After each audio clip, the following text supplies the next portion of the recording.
what we wanted to do was to give people a real sense of, given these four parameters and given the data being collected in the exact same way, where is this conflict distributed? And what we find is a little bit counter to how most people understand where violence is in the world. So there's some typical characters here, of course. As I mentioned, the most violent place, according to our index, is in Myanmar.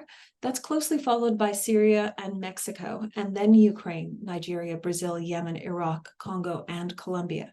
And what strikes us about this extreme list is that rather than being located in one region of the world, what we find is a representation of almost every region in this extreme list. And rather than it being a function of whether or not there is a single civil war or threat to the government, the conflicts that are represented, especially on these extreme 10 countries here, really run the range of conflicts between groups, cartels or gangs, to conflicts with the government, or in some cases, like Mexico, a very low rate of government engagement with the armed groups active within that territory.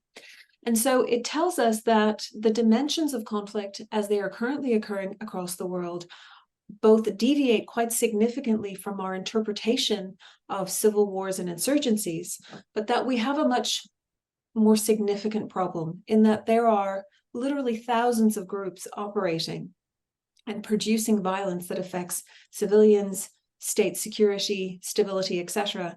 And they are becoming, in aggregate, so extreme as to match, if not surpass, typical levels of political violence that we would associate with a war.